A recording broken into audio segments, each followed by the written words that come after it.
ditunjukkan oleh juri.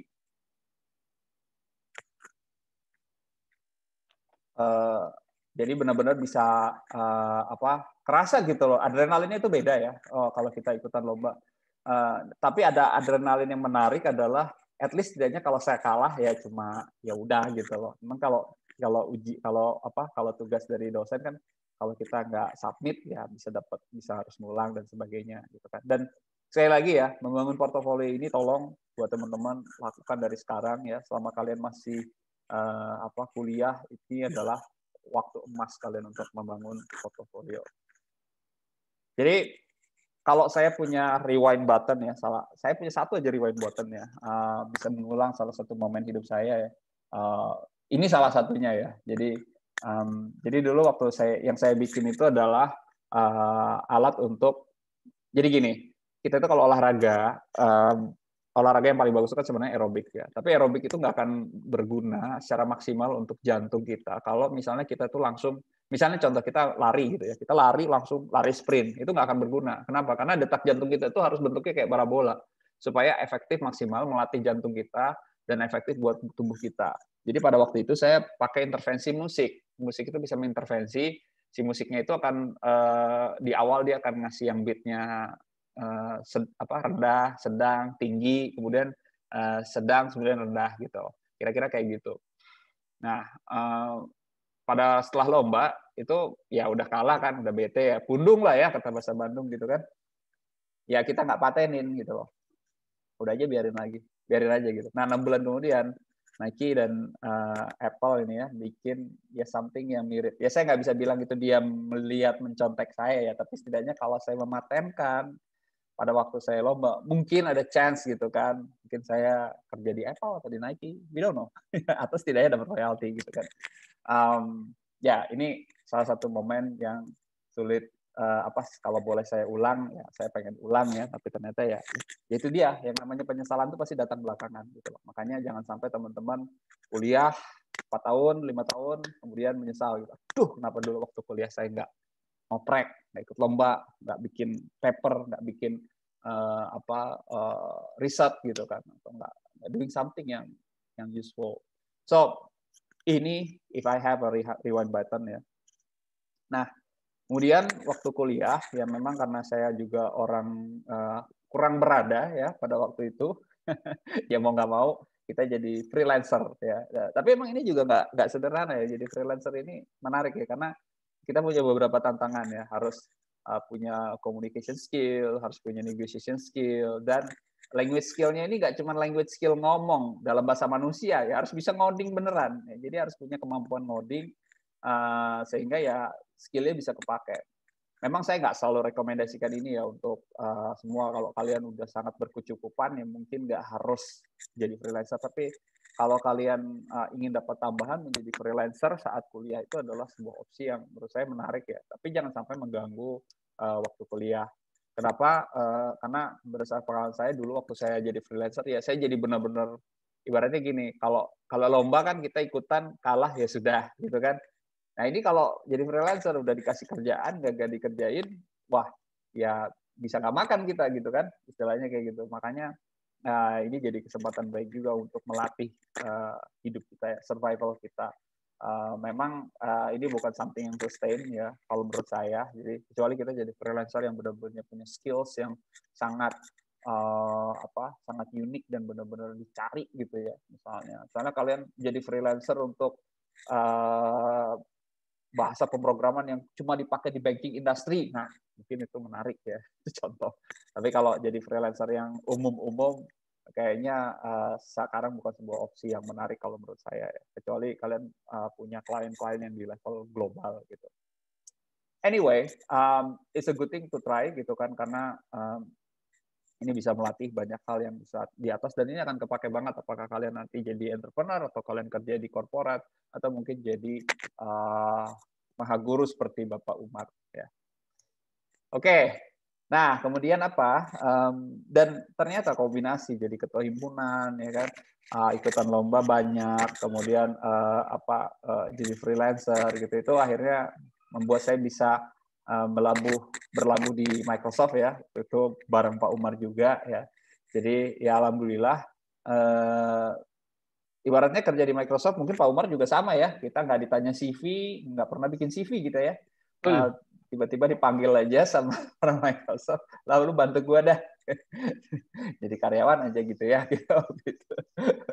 Memang everything based on recommendation ya. Jadi kalau kalian pengen bekerja di perusahaan-perusahaan yang top ya, kalian mungkin harus mulai menjalin pertemanan, menjalin network, menjalin reputasi yang paling penting sebenarnya dengan mereka. Jadi memang pada waktu itu karena mungkin kami, Pak Umar dan saya juga udah dilihat gitu ya, capability-nya, portofolionya, reputasinya udah nggak perlu ditanya. Ibaratnya nggak ada interview gitu, bahkan CV aja nggak ditanya gitu. Ya udah lu bisa kerja kapan gitu kan? Pertanyaannya udah tinggal kayak gitu kan sebenarnya. Ijazah aja belum keluar deh waktu itu ya. Iya benar-benar ijazah loh. Sampai hari ini saya tuh nggak pernah gitu ya. Orang kan kalau apply pekerjaan bisa ditanya ijazahnya mana gitu, buat di fotokopi lah apa. Nggak pernah itu ijazah. Saya juga nggak tahu ijazah saya di mana. Sekarang jadi entrepreneur malah nggak kepake benar tuh ijazah, ya kan? Nggak ada yang nanya lagi. Tapi gini lah, bukan ijazah itu nggak penting ya. Cuman ini sekali lagi jangan nanti bilang, iya tuh Bill Gates juga nggak lulus bisa ini Microsoft. Bentar-bentar, mereka di Harvard, di Stanford, jangan dibandingin. Tapi anyway, you have to finish what you start gitu. Kalau menurut saya itu penting. Cuman poin saya dari kenapa waktu itu kita bisa di-hire di sini adalah karena kita udah membangun reputasi dari zaman kuliah. Ya itu yang penting gitu loh sebenarnya.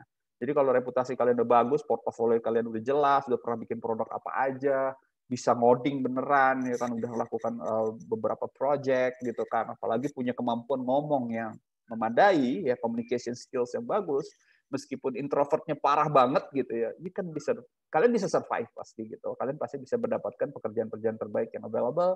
Dan ya itu salah satu dari pelajaran hidup saya yang mungkin penting untuk dicatat oleh kawan-kawan di sini. Oke, nggak kerasa udah 20 menit nih, padahal nih belum setengah ini. Oke, nah kemudian saya bergabung sama Nokia ya waktu itu. Pak Umar juga pergi, jadi saya bosen nih Microsoft. Mana nih kawan saya pergi? Ditinggal kita ke Jepang. Akhirnya saya pindah berlabuh ke Nokia ya. Di Nokia ini kebetulan saya juga membangun jaringan developer. Memang di Microsoft Nokia ini ibaratnya total hampir 8 tahun ya saya fokus membangun jaringan developer dan membangun reputasi itu nggak cuma waktu masih kuliah. Membangun reputasi ini juga penting saat kita udah kerja. Nah, saya mau cerita sedikit. Waktu saya di Microsoft, waktu saya di Nokia itu benar-benar saya nggak berpikir kerja itu untuk nyari duit doang ya. Maksudnya oke lah kita dapat duit, tapi yang paling penting adalah nyari ilmu dan nyari network. Dan nyari ilmu dan network itu ternyata jauh-jauh lebih mahal. Network itu jauh lebih berharga ternyata. Tapi ya tentunya network yang benar ya, network yang tepat gitu kan. Jangan network yang nggak jelas gitu loh. Jadi ibaratnya dulu saya punya, jadi curhat nih kita, janganlah, jangan ngomongin orang ya. Pokoknya punya bos yang super unik ya dari negara non Indonesia yang luar biasa banget gitu kan. Tapi at least di situ banyak sekali ya pelajaran ya, maksudnya kita gimana memahami orang, memahami multicultural gitu kan. Dan kita intinya sih gini, bagaimana caranya kita itu bisa berada di satu organisasi dan bisa membuat organisasi itu sukses dan bisa membuat orang-orang yang ada di sekitar kita itu sukses. Ya, itu penting banget. Itu prinsip saya dari dulu waktu di Microsoft, di Nokia gitu. Gimana saya bisa membuat Nokia sukses, Microsoft sukses, saya bisa membuat kawan-kawan saya yang ada di semua itu bisa sukses dengan apa yang ingin mereka raih di perusahaan itu, di organisasi itu atau sebagai individu. Itu penting sekali.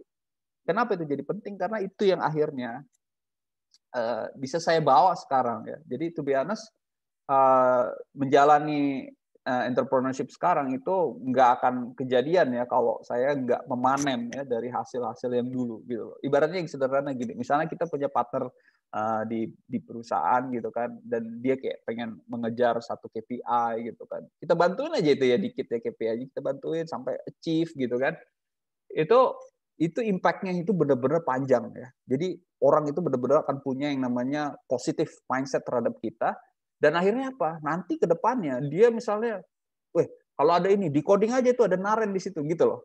Jadi sekarang hampir semua klien-klien saya itu semuanya itu pasti either dari testimoni kawan saya yang dulu, network saya yang dulu, atau memang ya dia dulu kawan saya gitu loh. Dia kawan saya yang di pekerjaan yang dia udah kayak wah udahlah kalau Mas Naren mah udah aman lah gitu, udahlah garap sama dia pasti terdeliver, pasti oke. Gitu. Mereka semua pikirannya kayak gitu.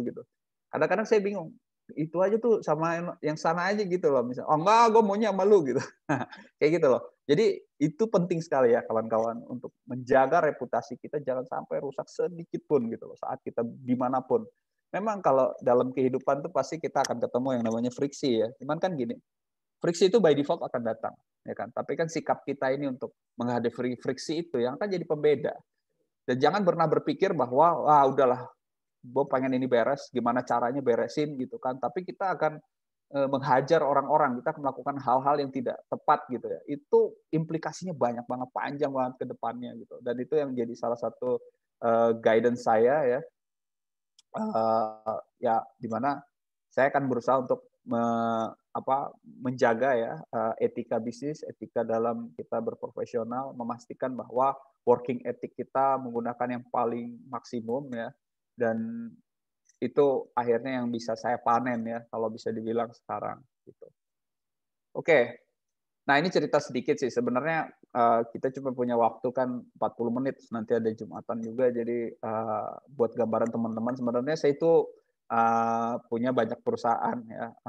Tapi sekarang udah ada yang dijual, ada yang ditutup, ya kan. Ada yang alhamdulillah diakuisisi gitu kan.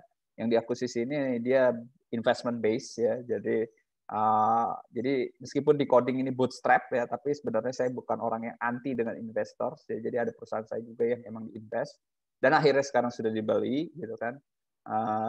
Saya juga megang saham di salah satu perusahaan yang sekarang masih aktif ya. Tapi yang paling penting sekarang saya cuma fokus di decoding aja ya, karena ini salah satu passion hidup saya ya, dan sesuatu yang membuat saya merasa bermakna ya sebagai manusia ya. Mungkin spiritnya sama seperti Pak Umar ya, gimana kita bisa membantu orang-orang lain untuk bisa lebih sukses dari kita, dan itu yang saya lakukan di Decoding. Nah, Decoding ini apa? Kita ini tech education. Kita fokus membangun kurikulum. Kita partnership sama Microsoft, Google, AWS, IBM, dan sebagainya. Kita bangun kurikulum terbaik. Kita juga punya orang-orang yang ada di industri dari lulusan kita yang membantu pembelajaran orang-orang yang ikut dalam platform kita ya, melalui code review, melalui discussion, melalui project review ya. Jadi kalau di decoding ini untuk lulus harus doing project ya. Projectnya bisa black box testing, bisa white box testing. Kalau yang di kelas dasar biasanya white box, kalau kelas intermediate expert tuh kebalik. Kalau kelas dasar black box, kalau kelas intermediate expert itu biasanya black box. Kalau black box itu ada namanya code review, jadi kodenya benar-benar di review. Nah, dasar membangun decoding ini karena kita ingin mencetak developer yang banyak untuk Indonesia, karena 6 tahun lalu di 2015 saya udah merasa bahwa wah kita butuh lebih banyak ya. Meskipun memang ada university hebat seperti Telkom yang punya jurusan-jurusan IT, tapi sebenarnya kita butuhannya masih jauh lebih banyak ya. Benar demikian Pak Umar, ya kan? Maksudnya Betul, Pak. ya kita memang non vocational ya. Kalau ada dari teman-teman kampus yang mau ikutan kita sangat welcome, tapi kita juga open for everyone basically, untuk anak SMK, untuk orang yang sudah bekerja ingin pindah karir gitu kan. Dan alhamdulillah saat ini kita punya lebih dari 250.000 murid ya dari 500 kota di seluruh Indonesia. Kita punya beberapa learning path ya, dan ya itu yang kita lakukan. Dan yang kita paling senang adalah saat kita melihat teman-teman developer dari nun jauh sana ya kan, atau yang dekat misalnya, mereka bisa mendapat pekerjaan terbaik, mereka bisa jadi entrepreneur ya, dan purely itu yang membuat kita merasa bahwa ya kita bisa memberikan ilmu yang manfaat gitu kira-kira. Oke, dan di coding ini kita fokus pada dampak ya. Jadi kita fokus pada dampak. Sorry, ini backgroundnya. Jadi sekarang kita mencoba elektrifikasi semua, salah satu contohnya ya. Kita udah pakai kendaraan listrik, memang belum semua, ya, udah ada sepeda, ada motor, dan tapi yang paling penting ingin saya sampaikan di sini adalah kita fokus pada dampak ya. Jadi ini yang jadi target utama kita, gimana kita bisa memberikan dampak terbaik ke developer-developer di Indonesia. Nah, Nah, ini faktanya ya, di Indonesia ini sekarang ada 1.500 program studi, ada 8.000 SMK IT, total menghasilkan 400.000 talent ya. Sementara menurut riset dari World Bank di tahun 2015, Indonesia membutuhkan kurang lebih 600.000 talent atau 9 juta sampai 2030. Dan ini dari sisi jumlah ya, artinya kalau lulusan dari misalnya dari Telkom dan dari semua university termasuk SMK itu diserap oleh industri, jumlahnya aja masih kurang gitu loh, masih ada gap 200.000 gitu kan. Ya itu makanya kita juga member aja baru 250.000 ya, jadi memang kita harus bahu membahu untuk bisa mensuplai dari sisi jumlah, tapi juga jangan lupa gap skill-nya juga masih tinggi ya kan. Artinya yang dibutuhkan sama yang available ini masih belum match gitu kan. Dan hal yang lain juga orang-orang yang memiliki skill yang hebat gitu ya, mayoritas mencari comfort zone. Biasanya kalau udah sekolah di luar nggak balik lagi. Makanya saya sangat respect di sini sama Bapak Umar Ali Ahmad nih ya, luar biasa nih. Udah enak di Jepang, ngapain juga balik ke Indonesia gitu. Jadi kalian harus sangat bersyukur ya, karena ada orang-orang seperti beliau yang mau balik lagi, udah habis dapat ilmu dari sana, balik lagi ke sini untuk bisa membangun Indonesia. Ini luar biasa kalau menurut saya, karena biasanya teman-teman saya yang udah keluar negeri ya udah dia diem aja di situ gitu, gak mau balik lagi ya kan, enak di sana kan ya kan, udah nggak pakai masker kali sekarang di sana ya gak? Anyway, ini fakta lapangan ya kawan-kawan. Jadi buat kalian ini juga penting untuk kalian resapi bahwa jangan jadikan kalian sebagai lulusan lulusan dari teknik komputer ya Pak Umar ya, benar ya, teknik komputer Telkom ini jaminan kalian itu akan bisa mendapatkan pekerjaan yang terbaik ya. Kenapa? Karena sekarang skills yang paling penting ya. Jadi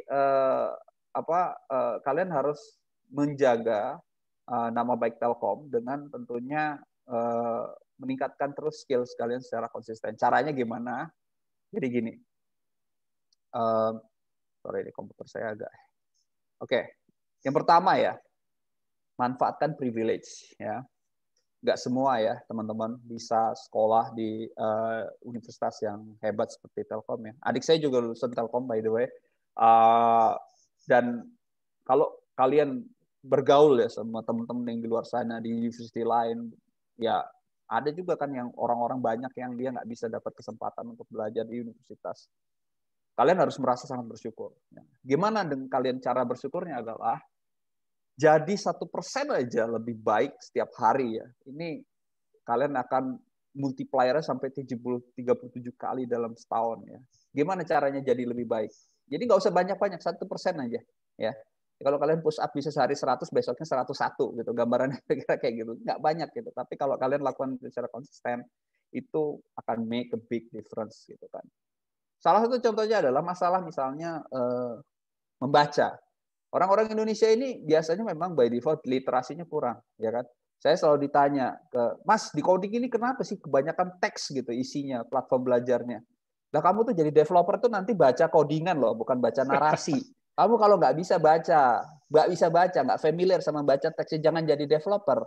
Jadi YouTuber aja mending, ya nggak? Kan nonton video enak, ya kan? Nggak bisa gitu. Narasi, kita tuh harus bisa meningkatkan kemampuan literasi kita. Sebagai anak teknik komputer itu udah jadi mandatori. Kalian harus bisa kuat baca buku, kalau perlu sehari 1 gitu loh. Ekstrimnya ya. Saya sendiri punya target seminggu 1 ya. Cuman lately ini agak susah karena kesibukannya. Itu selalu jadi alasan. Kalian kan nggak sibuk, makanya jangan cari alasan ya. Baca buku, itu satu. Itu salah satu contoh. Jadi yang lebih baik setiap hari.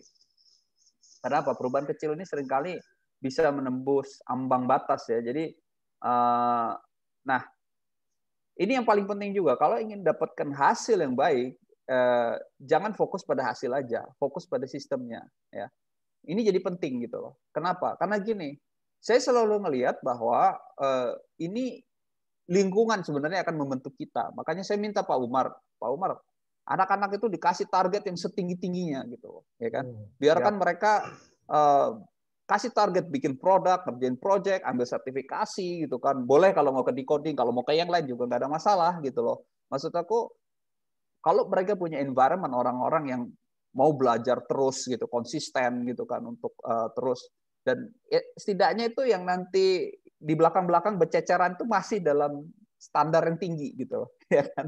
Kita tahu lah ya, nggak akan semuanya bisa ngikutin kan. Tapi lingkungan ini penting, lebih penting dari motivasi. Jadi kalau kalian bisa membuat lingkungan yang environment-nya adalah orang-orang yang mau belajar terus secara konsisten. Nanti saya akan ceritain kenapa belajar itu jadi penting untuk jadi untuk sebuah orang engineer ya, untuk orang-orang yang bergulat di teknik komputer ya.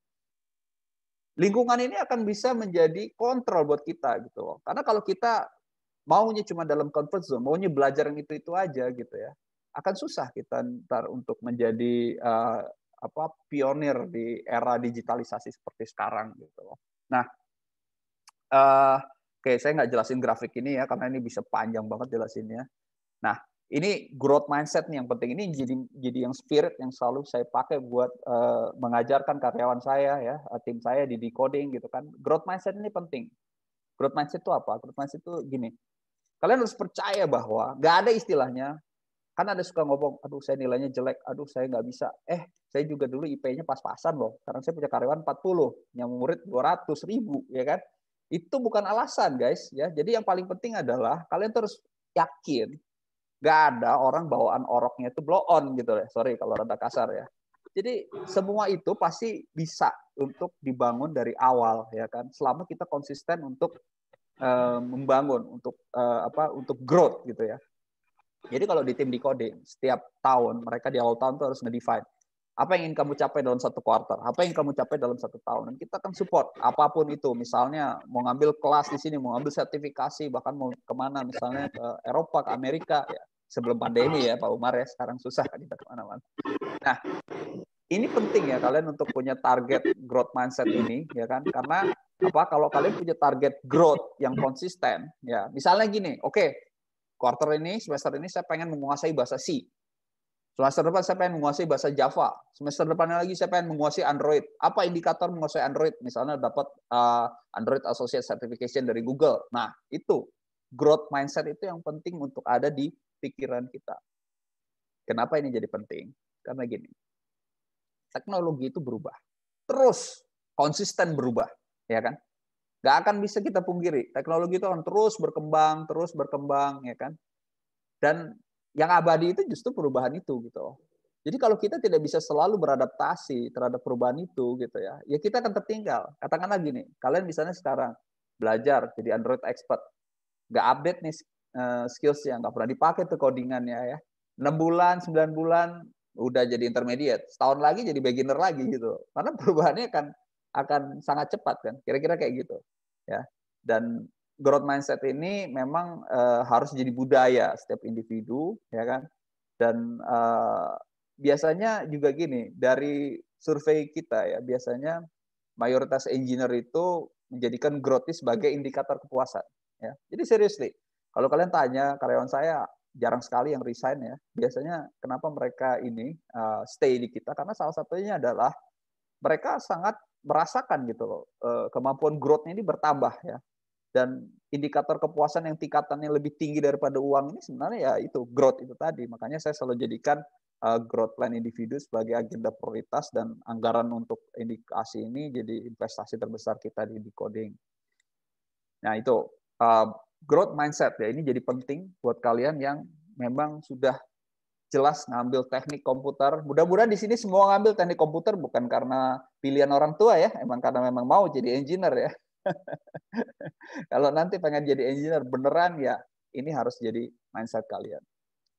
Nah, ini yang tadi saya cerita soal membaca ya. Sebenarnya gini, menguasai fundamental ini penting ya. Jadi ini salah satu riset ya. Kita akan menguasai 5% dari ilmu dengan mendengarkan. Jadi kalau kalian mendengarkan ngomongan saya sekarang nih, kalian cuma menguasai 5% doang ya. Dengerin dosen ya mayoritas 5% lah maksimum. Gimana supaya meningkat? Sebenarnya meningkat itu ya harus baca gitu loh, 10-20%. Ada lagi supaya meningkat sampai 50% itu berpartisipasi dalam forum diskusi. Makanya ini penting untuk membuat satu lingkungan yang seirama sama kita gitu, sefrekuensi, yang memang membahas hal yang sama ya, supaya kemampuan kita itu bisa meningkat sampai 50%. Mungkin ini titip pesan juga buat Pak Umar. Memang karena dengan adanya pandemi kayak gini mungkin jadi susah ya berinteraksi kita langsung, tapi penting nih untuk membuka ruang-ruang diskusi supaya kemampuan teman-teman di sini nanti bisa meningkat ya. Dan 75% ternyata ilmu itu dikuasai dengan praktek langsung. Kalian pengen menguasai Java, pengen menguasai Android, pengen menguasai Python ya. Nggak pernah ngoding, ya nggak akan bisa gitu. Baca doang dari materi nggak akan bisa gitu. Dia harus ngoding langsung gitu loh. Makanya ya itu tadi memang 75% ini memang dengan praktek langsung. Gimana supaya 100% ya? Ya 90% dengan mengimplementasi. Tapi ada lagi nih 90% itu bisa dengan mengimplementasi dan bisa mengajarkan balik ya. Jadi kalau Pak Umar ini pasti ilmunya udah 100% mentok nih karena dia udah ngajarin langsung ya kan, praktek udah jelas. Alah. Gitu Pak Umar. Ya juga. Jadi Ya. teman-teman catat nih ya, fundamental ya. Jadi kalau kalian cuma mau dengerin doang, cuma baca doang ya, itu ya cuma 20% maksimum gitu. Kalian serap gitu. Nah, pasti sebentar juga akan nguap itu sebenarnya. Oke. Nah, ini cerita ya waktu jadi Microsoft. Mungkin Pak Umar ingat nih cerita ini nih ya. Apa nih, Fer? Kan gini. Kan kalian nih kan anak-anak mahasiswa pasti kan sering dikasih tugas sama dosen ya. Biasanya kalau tugas itu biasanya kan ada tuh yang pas dikasih tugas dia bagian yang guys ada tugasnya kita kumpul-kumpul gitu kan. Oh iya. Ini biasanya namanya apa ya, orang-orang yang ngumpulin teman-temannya. Ini biasanya direpresent dengan warna biru nih. Pas bagian tugas ini dia yang biasanya nanti bagian bikin rancangannya, sistemnya ya kan, merapiin dokumentasi, bukan, dia bikin rancangan sistem, ya dia merapikan dokumentasi, ya driver lah, dia biasanya driver yang untuk teknikalnya biasanya. Ini orang-orang merah nih biasanya. Salah, orang-orang hijau. Orang-orang merah ini biasanya yang ngodingnya nih. Wah, dia udahlah ya lu bikin dokumentasi, gue yang bagian ngoding gitu kan. Nanti ada lagi yang bagian kuning, nanti ketemu dosen, ketemu Pak Umar gitu. Dia bagian presentasi udah kelihatannya paling pintar nih. Kelihatannya saya ini orang kuning biasanya. Visioner sih memang, jago ngomong. Kalau disuruh ngoding ya kurang-kurang. Tapi nggak ada yang salah. Jadi teman-teman, ini yang jadi spirit di Microsoft ya. Di Microsoft terdiri orang-orang itu tadi, orang merah, orang hijau, orang kuning, semuanya penting gitu. Selama mereka melakukan yang terbaik di bidang yang mereka bisa. Orang hijau orang biru penting nggak? Dia bagian ngumpulin, penting. Kalau nggak ada yang ngingetin ngumpulin, nggak penting. Nggak beres kerjaan. Biasanya kalau udah tugas kelompok dia orang bagian beli gorengan kan biasanya ya. Ya teman-teman makan nih kopi goreng kerjain bareng gitu. Nah, ini salah satu komponen. Ini cerita tentang Microsoft. Pak Umar pasti ingat ya cerita ini dulu. Ya, komponen orang-orang yang ada di dalam Microsoft. Gitu. Dan ini sekarang jadi spirit. Dan mereka sampai hari ini kayaknya masih ya logonya warna ini kan. Ya kayaknya belum berubah kan. Oke. Nah, terakhir ya ini cerita menjadi profesional ya. Ini penting sekali ya. Saya ngelihat. Saya menginterview banyak orang-orang, banyak teman-teman ya yang masih baru-baru. Ini satu hal yang sebenarnya banyak sih elemennya. Contoh kayak misalnya menulis email, menulis sapaan gitu kan, tata krama dalam berinteraksi. Ini generasi sekarang ini mungkin kebanyakan Twitter, TikTok gitu kan, atau Instagram ya. Jadi pengennya langsung to the point gitu loh. Nah, kadang-kadang kita harus bisa menjaga profesionalitas kita ya. Jadi perlu belajar lah bagaimana cara berinteraksi dengan orang. Nah, cuman biasanya mungkin ada beberapa yang udah sampai tadi misalnya udah pernah freelance, sudah ngerjain project gitu kan. Kalau kalian sudah mencapai semua itu, saya mau ingetin ada satu hal yang paling penting ya. Biasanya ancaman terbesar dari kesuksesan itu bukan kegagalannya. Karena gini, kalau orang-orang yang udah bakal sukses, biasanya dia ngelihat kegagalan tuh jadi anak tangga doang gitu. Oh, gagal, ya udah kita coba cari jalan lain. Oh, ini anak tangga aja sih. Kalau orang yang belum sukses, biasanya ya dia kalau ngelihat ketemu anak tangga dia akan mentok gitu. Nah, tapi ini cerita untuk orang-orang yang udah sukses aja ya. Jadi ancaman terbesar itu bukan kegagalan, tapi dia kebosanan gitu loh. Makanya kita perlu mendesain hidup kita untuk kita menjaga momentum ya. Kita menjaga momentum saat kita mendivine challenge buat kita. Jangan sampai challenge itu benar di luar apa yang kita bisa capai. Karena kalau di luar kita bisa capai, ya kita akan sulit untuk mencapainya. kita akan mencapai deadlock meskipun kita menganggap itu sebuah anak tangga, ya kita nggak bisa pas terus gitu. Yang paling pas itu adalah ya ini something yang kita butuh extra effort tapi kita bisa capai gitu kan. Nah, merancang itu bukan hal yang mudah ya. Jadi hidup kita memang harus dirancang benar ya. Dan inilah yang membedakan profesional dan amatir. Profesional itu bisa merancang hidupnya, bisa membuat jadwalnya, dan bisa tidak memiliki alasan untuk melewatkan rancangan tersebut. Ya. Ini sangat filosofis ya, nanti silakan direnungkan ya. Tapi yang pasti ini jadi penting untuk membedakan profesional dan amatir, dan ini akan sangat berguna saat nanti kalian either di dunia kerja sebagai entrepreneur atau sebagai employer atau sebagai pekerja gitu. Oke, yang selanjutnya, jadi ini ya in summary ya yang saya ingin sampaikan di sesi kedua ini ya. Jadi supaya kalian kelak bisa sukses ya, pastikan kalian maksimalkan privilege ya. Kalian punya dosen hebat seperti Pak Umar yang udah enak di Jepang, balik ke sini mau ngajarin kalian semua gitu kan, kuliah di Telkom yang tentu nggak ada masalah bandwidth ya kan, semuanya everything is on place, well structure gitu. Maksimalkan privilege yang kalian punya. Yang kedua, rancang growth plan kalian ya. Kalian tuh mau menguasai apa nih quarter ini, semester ini, tahun ini gitu kan. Rancang apa yang dibutuhkan untuk bisa mencapai itu. Yang ketiga, kuasai fundamental ya kan. Oke lah, nggak harus semuanya bisa ngoding ya. Tapi kalau kalian nggak punya fundamental, susah untuk bisa nanti menjadi team player ya, berfungsi maksimal di team player. Jadi kuasai fundamental programming, fundamental data structure, fundamental network ya kan. Itu semua harus dikuasai dengan maksimal. Yang keempat, asah nih. Jadi kemampuan tim player ini bukan sesuatu yang gifted ya, memang harus diasah gitu. Jadi sering-sering untuk ngerjain project bareng, ya kan. Sering-sering untuk misalnya melakukan ya nggak harus project ya, bisa dengan misalnya berorganisasi. Cuma memang dengan pandemi ini mungkin agak sulit ya. Tapi setidaknya menjadi tim player ini sesuatu yang memang juga harus diasah ya. Ini bagian dari soft skill. Makanya di Bangkit Pak Umar, ini ada sesi-sesinya kita masukin. About like 30% lah ya kira-kira itu soft skills, karena ini jadi salah satu requirement di korporat ya, di startup, di unicorn. Mereka sangat ngerasain bahwa soft skill ini jadi penting, dan saya dulu mengasah banget ya, waktu dulu kita sama-sama aktivis kan mungkin Pak Umar ya. Dulu kita saya ketua himpunan, kita sama-sama ngurusin student ambassador ya waktu itu ya kan. Itu mengasah sekali yang namanya team player ya, dan ini yang mungkin agak susah di generasi sekarang ya.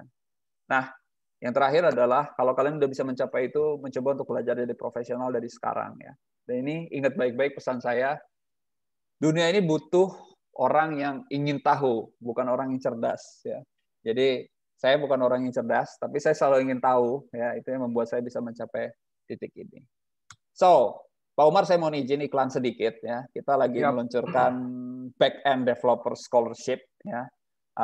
Nanti dari dosen akan ada training khusus ya. Kita akan training khusus dosen-dosennya. Tapi buat teman-teman yang mahasiswa bisa daftar ke aws.decoding.com untuk reserve seat kalian. Kita akan menyediakan 100.000 beasiswa ya untuk developer di Indonesia untuk learning path ini. Learning path ini akan terdiri dari 6 kelas, tapi nggak akan semuanya dapat sampai akhir ya, karena 100.000 ini kita kasih untuk di awal aja, nanti yang berhasil lolos baru kita akan kasih secara bertahap gitu loh. Jadi pasti ada yang ya intinya kalian harus berusaha untuk menyelesaikan kelas lah untuk bisa mendapatkan sampai akhir. Oke, terakhir banget dari saya, terakhir ya, ini terakhir. Pas nih 45 menit Pak Umar. Jadi gini, kalian mungkin tahu ya Spurs ya. Spurs itu salah satu klub basket di US ya, dan menarik ya untuk melihat perjuangan mereka dari klub basket yang kecil, nggak jelas, nggak terkenal gitu sampai seperti sekarang ya. Jadi pada waktu itu ada salah satu pelatihnya itu pakai filosofi dari Jacob Riis ya. Jadi when nothing seems to help, I go and look a stone cutter hammering away at his rock, perhaps 100 times without as much as crack showing in it. Yet the 100th and the first blow, it will split in two, and I know it was not blow that did it, but all that had gone before. Ya, saya sedikit translate ya. kalau mencapai satu titik di mana kita nggak tahu lagi mau ngapain, dia akan lihat pemotong batu ya, yang dia bisa mukulin batu sampai ratusan kali, nggak ada crack, ya kan?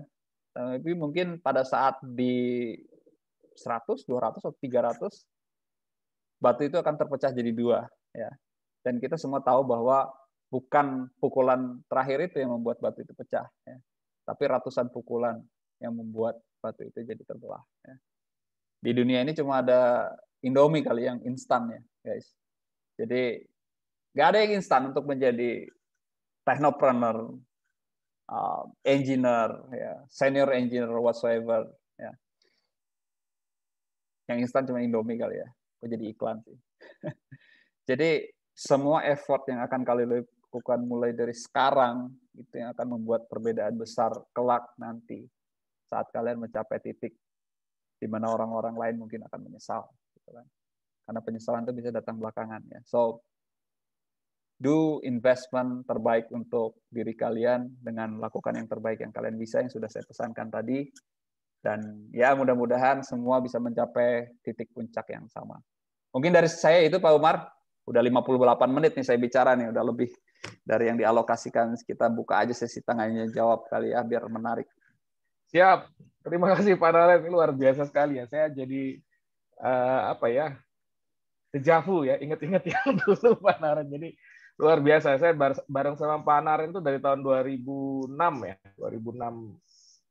2006 sampai 2008 ya saya keluar dari Microsoft. Jadi apa yang beliau sharing ini sangat inspiratif ya, karena saya mengikuti fragmen-fragmen ceritanya beliau nih. Jadi saya saksi hidupnya lah kurang lebih gitu ya, saksi hidup yang menyaksikan betul bagaimana perjuangan seorang Narendra Wicaksono ini bisa sampai tahap sekarang. Jadi memang luar biasa lah lihat perjuangan beliau gitu ya. Dan saya sangat bersyukur teman-teman mahasiswa bisa mendengar langsung dari Pak Naren ya, karena kadang kita itu kalau ingin sukses tidak perlu merasakan pahitnya jatuh gitu ya.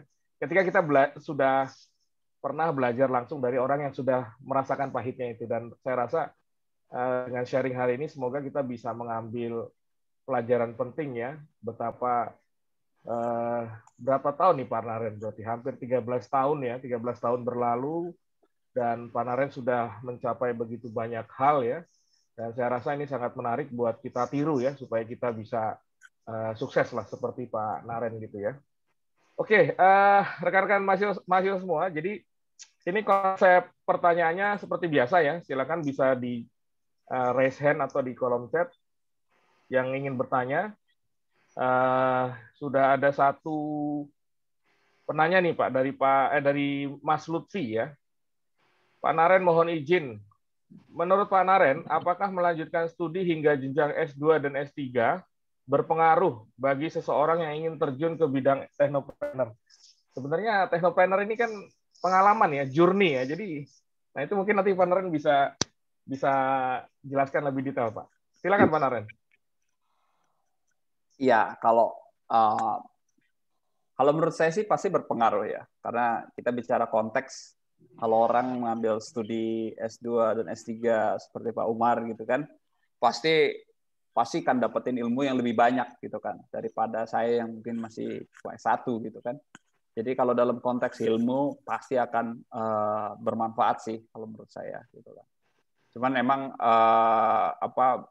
kadang-kadang kita juga harus melihat bahwa kan nggak semua orang ya mungkin punya kesempatan untuk mendapatkan beasiswa atau mendapatkan keleluasaan dalam rezeki ya untuk melanjutkan S2 sampai S3 gitu.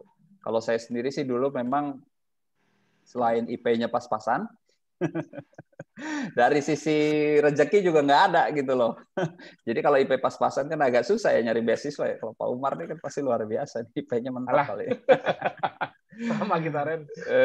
Kalau dari sisi rezeki juga waktu itu ya memang saya harus bekerja ya. Jadi ya memang nggak semua orang memiliki kesempatan. Tapi kalau menurut saya kalau memang Mas Lutfi ini memiliki kesempatan ya, apakah itu dapat beasiswa atau punya keluasan rezeki, ya kenapa enggak gitu loh untuk melanjutkan pendidikan sampai setinggi mungkin gitu loh, kalau menurut saya sih gitu kan. Kalau ditanya berpengaruh, pasti berpengaruh sih somehow ya kan. Ya, rasanya tadi juga sudah dijelaskan oleh Pak Naren ya. Jadi memang kadang kita sekolah itu juga tidak sekedar mencari ilmu ya, tapi membangun jaringan ya. Jaringan itu yang mahal ya. Jadi memang ya kita bisa punya jejaring baru ya, apalagi sampai multinasional itu sesuatu privilege atau hal-hal yang mungkin agak sulit kalau kita apa namanya ya tidak bergaul atau masuk lingkungan itulah, kurang lebih gitu ya. Oke, silakan ada pertanyaan selanjutnya. Siapa nih? Rifki ya?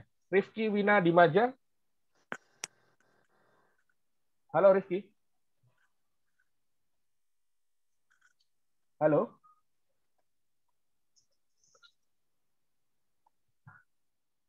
Oh, Timothy. Oh ya, sorry. Timothy, silakan. Timothy Harlian. Oke. Timothy ini lulusan SMK nih Pak Naren. Jadi beliau juga sudah skillful nih di bidang mengoding nih. Waduh. Silakan Timothy. Ya, terima kasih sebelumnya Pak Umar untuk kesempatannya. Selamat pagi Pak Naren. Perkenalkan saya Timothy Harlian, mahasiswa Teknik Komputer dari Telkom University. Mau bertanya Pak, mungkin kalau dari secara tema hari ini, pertanyaan saya agak sedikit out of topic gitu Pak. Cuman tadi pas dari presentasi yang Bapak paparkan tadi ada satu hal yang menarik yang saya lihat, bahwa Pak Naren ini ternyata dulunya adalah ketua himpunan gitu kan. Berarti kan aktif di himpunan organisasi. Tapi tadi saya lihat lagi sisi lainnya adalah Bapak secara akademis kelihatannya wah juga nih karena sempat untuk menyempatkan diri juga untuk ikut lomba segala macam gitu kan Pak. Pertanyaan saya terkadang sering diskusi juga Pak sama teman-teman saya yang di universitas lain maupun yang di satu universitas tapi di beda jurusan gitu kan Pak. Nah, soal antara akademis dan organisasi ini Pak, kadang suka jadi apa ya? Terkadang ini jadi satu konflik yang kadang jadinya terlalu dikotak-kotakan gitu loh Pak. Yang orang yang mungkin condongnya ke organisasi bilangnya ngapain sih ikut yang apa ya? Mungkin simpelnya kalau di kita ada yang namanya lab gitu kan Pak. Mungkin orang yang beberapa yang condong ke organisasi atau segala macamnya mungkin ada yang bilang ngapain sih ikut lab, kan belajar udah di kuliah gitu kan, capek gitu kan, mikir mulu gitu kan. Atau mungkin yang di lab ngelihatnya ngapain sih ikut organisasi, ngapain sih ikut himpunan kayak begitu, apa namanya, buang-buang waktu, mending belajar gitu kan. Lagian nanti yang dibutuhin di apa namanya, yang dibutuhin di industri skill lu kok bla bla bla bla bla bla gitu kan Pak. Yang di yang di organisasi juga bilangnya ya kan kita juga harus punya skill nih, gimana caranya kita bisa bekerja secara berkelompok, gimana kita bisa bentuk koneksi gitu kan Pak. Nah, dan saya lihat sepertinya konflik atau mindset seperti ini banyak gitu Pak di kalangan mahasiswa. Nah, pertanyaannya gimana sih Pak caranya kita untuk meminimalisir gitu Pak pemikiran-pemikiran yang terlalu mengkotak-kotakan seperti ini gitu Pak. Terima kasih. Ya, terima kasih Timothy. Silakan Pak Naren. Ini masalah klasik ya, pertanyaannya juga bagus. Dan pasti memang dulu kita agak unik ya, karena biasanya memang kalau orang udah organisasi aja, berpolitik aja gitu, nggak usah ngurusin lab, nggak usah ngurusin keilmuan dan sebagainya gitu. Menurut saya itu pandangan yang salah ya. Makanya tadi saya bilang penting sekali untuk kita menjaga lingkungan kita untuk memiliki satu frekuensi ya. Makanya saya minta Pak Umar, cobalah ini anak-anaknya dibikin semua satu frekuensi bahwa organisasi penting ya kan. Dan pastikan organisasinya itu mengarah ke keprofesian gitu loh. Supaya apa? Align. Karena kalau kalian berorganisasi doang, ngomongin politik doang ya nanti bikin KLB lagi, ya nggak? Jadi organisasinya harus mengarah ke profesian kalau menurut saya sih. Dulu itu yang saya arahkan di waktu saya jadi ketua himpunan ya. Makanya dulu waktu saya di ketua himpunan tuh memang ada divisi-divisi, ada yang fokus di profesi, ada yang fokus di ini. Memang ada juga yang fokus di politik gitu. Tapi memang kita semuanya arahkan bahwa kita punya satu visi misi yang clear gitu. Nah, terkait dengan apa ya tadi masalah mengkotak-kotakan, ya udah jangan gaul sama orang yang ngotak-kotakin gitu loh. Kalau saya sih lebih mengotak-kotakan waktu, karena gini, kita punya 24 jam sehari, ya kan? Betul. Kalian belajar berapa lama sih gitu loh.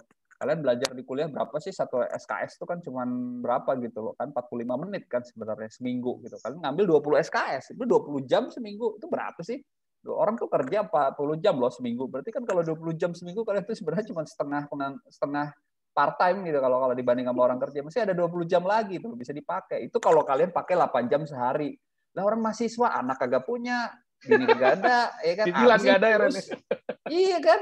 Maksudnya apa yang diurus ya? Kalau kita kayak Mar ya kan ada urusannya banyak, urusan mertua, orang tua gitu kan, banyak urusan kita kan.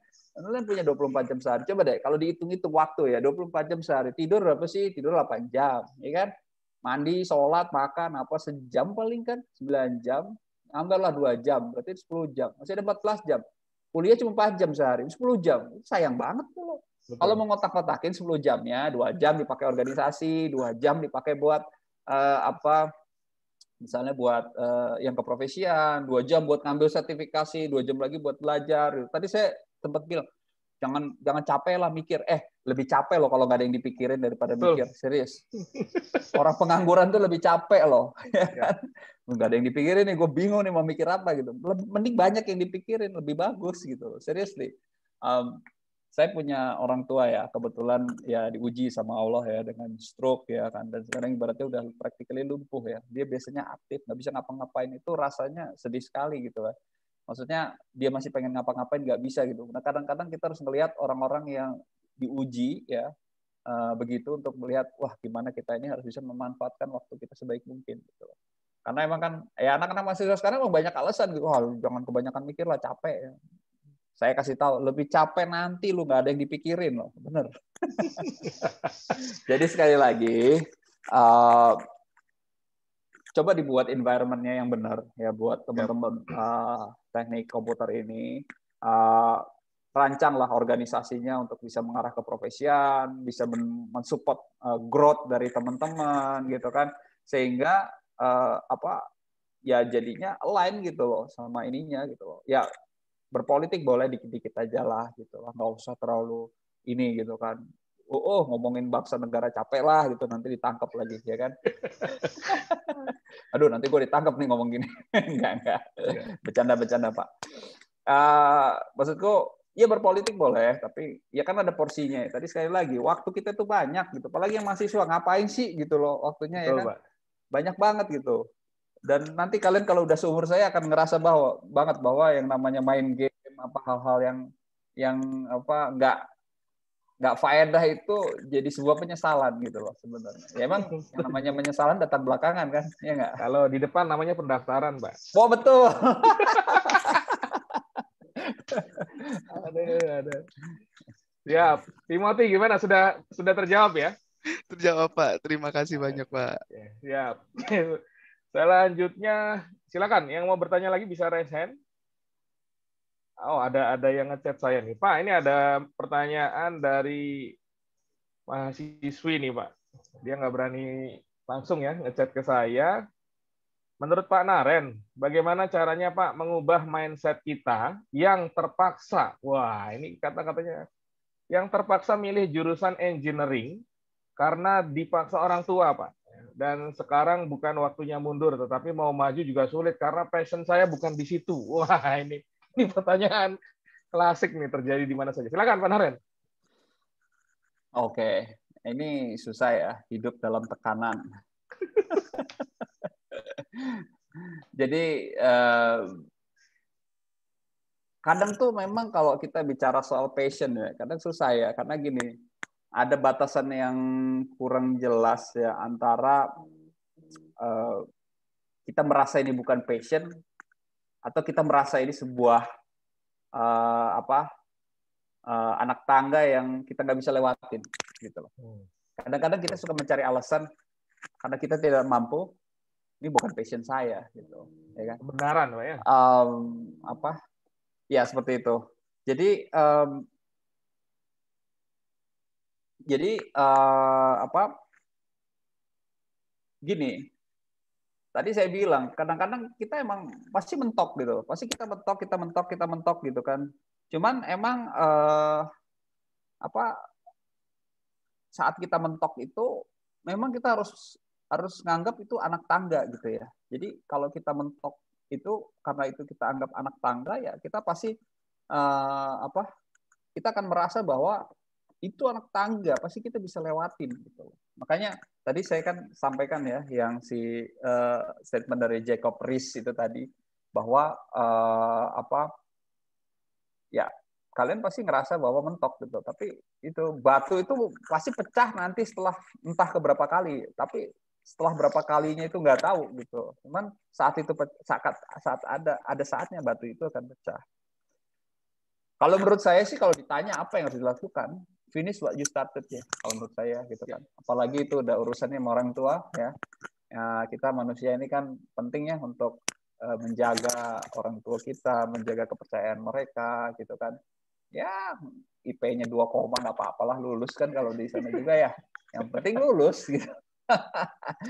Tapi menurut saya dulu juga saya sempat mencapai titik gimana, aduh kok gini-gini banget ya gitu kan. Sempat sih dulu waktu semester awal ya kalau nggak salah, ngoding susah ya ternyata ya.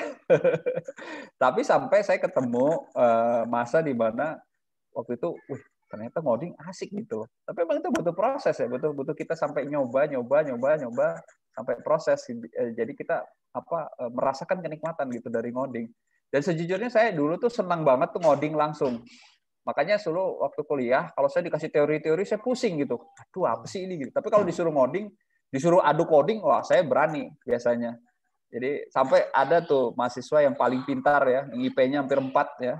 Itu kalau adu ngoding sama saya kalah pasti gitu. Tapi kalau udah adu IP ya saya yang kalah gitu. Ya nggak apa-apa kan sebenarnya. Dan penting buat kalian catat ya. Ini bukan mendiskreditkan university. Tapi ya berapa IPK yang kalian dapat itu bukan jadi indikator kalian nanti akan berada di puncak bukit yang mana gitu loh. Jadi nggak usah khawatir ya. Tentu harus usaha yang terbaik. Tapi kan Pak Umar ya kalau emang susah ya nggak apa-apa lah, yang penting lulus ya Pak ya. Cuman jangan jadikan itu sebagai aduh saya bukan passion saya gitu. Karena kadang-kadang kita cuma cari alasan aja gitu karena kita mentok di anak tangga gitu. Sebenarnya itu tinggal kita naikin kaki kita dikit, itu kita pasti bisa lewat gitu loh sebenarnya. Makanya menurut saya beresin. Kalau saya ditanya saran kayak gitu, beresin aja yang udah kamu mulai ya sampai at lulus. Coba gitu lah di industri itu. Kalau emang kamu udah nggak bisa, baru kamu coba gitu. Karena kadang-kadang kita ini generasi sekarang kurang sabar gitu. Baru mentok dikit udah, oh ini bukan passion saya. Passion itu apa? Passion itu YouTuber. Aduh. Siap nih. Luar biasa nih. Jawaban Pak Naren luar biasa dan saya sangat sepakat ya. Jadi memang betul seperti yang Pak Naren sampaikan ya rekan-rekan semua. Jadi kadang memang kita tuh ya kalau tadi Pak Naren jelaskan tuh friksi gitu ya. Setiap masa, setiap kita. Ini kalian mungkin umur-umur masih berkembang lah ya, umur 20-an masuk fase 20 gitu ya. Kami yang sudah fase 30 pertengahan gitu ya. Itu friksi pasti ada ya, pasti ada. Pasti apa ya istilahnya tuh jadi challenge lah sebagai anak tangga baru ya. Kadang kita lebih permisif ya. Wah, saya nggak bakat di sini gitu ya. Akhirnya karena sudah menutup dengan anggapan seperti itu, akhirnya benar-benar kita nggak bisa ya. Padahal mungkin butuh kesabaran lebih supaya bisa menapaki anak tangga selanjutnya saja sebenarnya gitu ya. Terima kasih Pak Naren, ini sharingnya luar biasa sekali. Jadi memang kadang ya namanya masih mahasiswa lah Pak, kita merasakan. Oh ya, saya lupa menjelaskan. Ini mayoritas kita ini angkatan 2017 Pak, sudah semester 8 ya. Artinya memang mereka sudah di akhir studinya gitu ya. Semoga di antara kalian tidak ada yang menyesal apa yang sudah disampaikan Pak Naren gitu ya. Wah, kenapa nggak dari semester 4 nih gua coding gitu ya. Pasti ada yang merasa seperti itu ya, tapi nggak apa-apa lah. Kalian masih punya waktu tersisa ya. Intinya jangan pernah berhenti untuk belajar gitu ya. Oke, silakan yang mau bertanya selanjutnya. Oke, Muhammad Muhammad Eriansah nih, silakan Muhammad Eriansah. Wah, ini background-nya BNI nih. Lagi di mana kamu? Masih di mute, Eriansa. Saya magang di BNI, Pak, Pejompongan. Oh, mantap. Nih, Silakan, saya Eriansa. dulu menyebarkan soal background nanti nggak enak. Nggak apa-apa. Jadi gini, Pak. Sebenarnya saya tadi banyak tertampar sebenarnya. Bukan tertampar sebenarnya, terpukul. Nah, itu cuma gini sih, Pak. Jadi kan tadi yang lanjutin yang dari yang tadi sebenarnya. Memang saya kan sebenarnya nggak begitu, bukan nggak begitu sih sebenarnya, kayak saya senangnya kimia, terus akhirnya masuk sini karena sesuatu tidak tahu. Nah, itu akhirnya masuk. Nah, itu kayak gini sih, Pak. Gimana ya? Kayak saya pengen ngejar ketertinggalan saya gitu. Atas teman-teman saya yang lain yang sudah masuk ke sini dengan kesadaran itu. Karena buat saya itu nggak ada yang namanya apa namanya. Tadi salah jurusan segala macam. Intinya itu cuma take it or leave it. Ya. Saya pengen nge-take it itu. Cuma kayak bingung gitu, Pak. Kayak karena udah ketinggalan, biasanya orang tertinggal itu males jadinya. Kayak gimana ya, Pak, buat numbuhin itu lagi biar ngejar ketertinggalan itu, kita gali lagi, kita tarik. Jadi kayak nge-plottingin time sih, Pak. Itu kayak masih apa ya, kan karena masih kuliah jadi kayak bingung gitu. Jadi waktu pas saya magang saya baru kepikiran kayak, oh iya ya, ternyata harusnya tuh kayak gini, ternyata tuh harusnya kayak gini. Cuma mau ngejar ketertinggalan itu gimana? Jadi kayak pertanyaan saya itu, Pak, untuk mengejar ketertinggalan itu kan berarti harus butuh fundamental, Pak. Nah, itu gimana ya cara biar apa buat ngejar fundamental itu sembari ngejar kompetensi karena pas TA sekarang berasa banget kompetensi saya jauh banget dari kata baik gitu. Jadi kayak harus banget dari awal gitu. Terus ngeliat-ngeliat yang lain yang udah bisa jadi kayak bisa nggak ya? Jadi kayak gitu. Jadi kayak down duluan itu gimana ya, Pak? Oke, kuncinya mengejar ketertinggalan ya. Ini maksudnya lebih spesifik dari sisi ini ya, apa skill gitu ya, hard skill ya. Iya, Pak. Oke, silakan, Pak Naren. Ya, memang penyesalan tuh datang belakangan. Ya. Kalau di awal namanya pendaftaran. Kamu daftarnya bareng, nyeselnya belakangan, gitu kan. Tapi gini, ya kita ini berkompetisi memang boleh, ya kan. Tapi juga harus diingat bahwa mungkin memang setiap orang punya garis finish yang berbeda. Ya. Jadi menurut saya sih bagus kalau kamu sudah sadar ya. Untung sadarnya sekarang ya, kamu masih belum lulus kan ibaratnya. Kalau sadarnya udah seumur saya, kebayang kan gimana, ya kan, pusing, ya kan. Menurut saya sih nggak ada yang terlambat ya, dan jangan mengukur diri kamu dengan orang lain. Yang penting apa? Yang penting adalah kamu merancang nih ke depannya kamu mau gimana gitu loh. Karena meskipun garis finish orang beda-beda, tapi kamu harus ingat nggak ada garis finish dalam menuntut ilmu. Ya kan? Tuh. Mungkin kamu sekarang tertinggal di satu hal, tapi mungkin kamu maju di hal yang lain gitu loh. Jadi kadang-kadang kita suka baperan, yang lain udah ini. Itu karena sifat buruk kita sebenarnya iri aja gitu sama orang gitu. Harusnya jangan kayak gitu, harusnya dia hebat nih udah di sini. Ajarin dong gitu loh. Nah, kalau mindset kamu diputar balik kayak gitu, hidup kamu lebih enak gitu loh. Ngerti nggak? Kamu kan kamu lebih ke iri kan sebenarnya. Kenapa? Yang lain udah sampai sini, gue masih sini-sini aja nih, gimana gitu. Percaya deh kalau mindset kamu diputar balik, kamu ngerasa, dia udah hebat ya, ajarin gue dong, nanti gue ajarin lu ini gitu. Nah itu akan berbeda nanti cara kamu mengejar ilmu, mengejar kamu supaya bisa setara dengan yang lain gitu. Jadi jangan khawatir, yang penting kamu sekarang sudah sadar, which is good. Itu sebuah milestone penting, catat gitu, ini tanggal berapa, 19 Maret.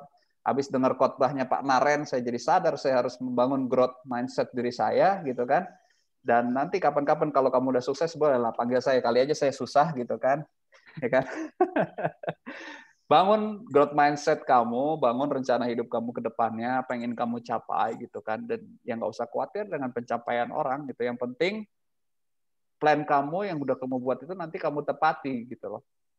Lihat berapa banyak waktu kosong yang kamu punya, yang sebenarnya kamu bisa allocate buat kamu upgrade yourself, membangun fundamental kamu, dan nggak ada yang terlambat kok, nggak ada masalah gitu. Saya juga baru bikin startup setelah umur 30, ya kan. Yang bos KFC itu baru umur berapa? 60 dia bikin, ya kan.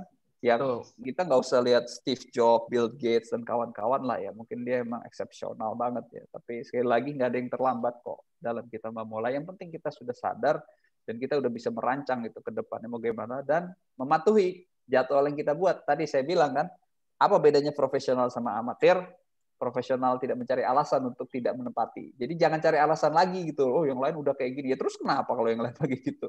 Apa masalahnya gitu ya? Jadi jangan jadi amatir, jadi profesional. Kamu udah di BNI kan?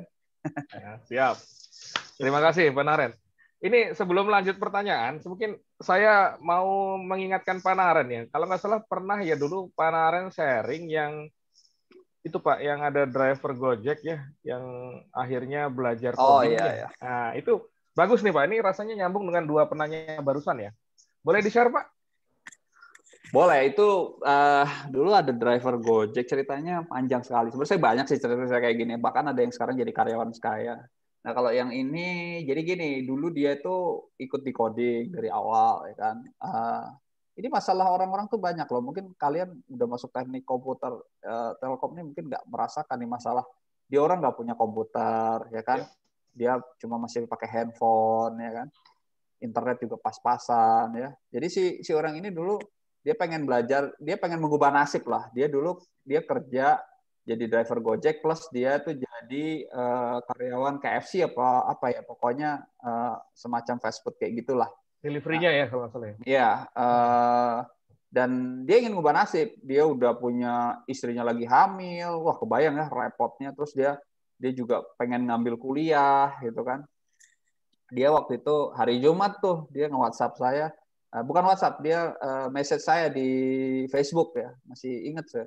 Mas, saya pengen belajar di coding nih. Dia kasih tahu dia, ini saldo GoPay saya. Waktu itu belum GoPay namanya, pokoknya saldo Gojek saya gitu. Dikasih screenshot. Aduh, saya bilang. Karena hari Jumat saya posting aja di Facebook, saya bilang, ini ada nih driver Gojek pengen belajar di coding, gimana nih? Ada yang mau ngasih beasiswa nggak? Ada teman saya nyaut, gue bayarin. Teman saya nggak mau kasih namanya kan. Ya udahlah, terus ya udah dia transfer ke saya enrollin dia. Nah, belajar di coding ini memang ada biayanya. Kenapa? Karena saya tuh bayar code reviewer profesional buat nge-review project-project. Jadi kalau di gratisan ya saya bayar mereka pakai apa? Kan nggak mungkin saya bayar pakai thank you ya. Ya nggak? Kalian nggak mau kan dibayar pakai terima kasih, Bapak. Nah, jadi waktu itu di-enroll dan dia sampai lulus tuh kelas fundamental Android itu susah loh. Jadi itu bukan kelas mudah ya sebenarnya.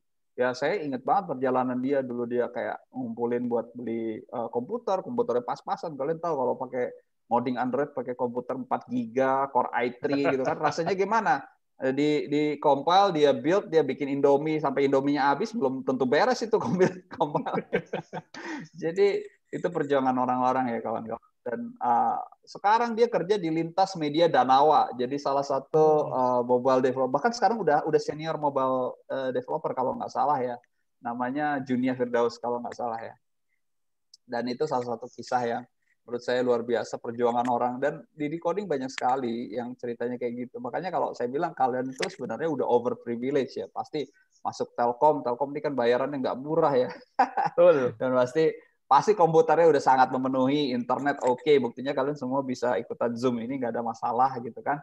Dan ya itu bukan privilege mayoritas orang Indonesia sebenarnya gitu loh tadi. Terima kasih Pak Naren. Memang mahasiswa ini kadang harus di biar terpukul ya. Realitanya tuh seperti itu gitu ya. Kalian tuh harus banyak bersyukur lah, punya privilege, punya orang tua yang masih mampu untuk membiayai ya. Tadi cerita Pak Naren seperti itu sama saya juga ya. Saya kerja itu dari semester 5 dulu ya, kerja part time. Jadi memang dengan beban hidup seperti itu saya mengajarkan kita untuk ya nggak boleh berhenti belajar gitu ya.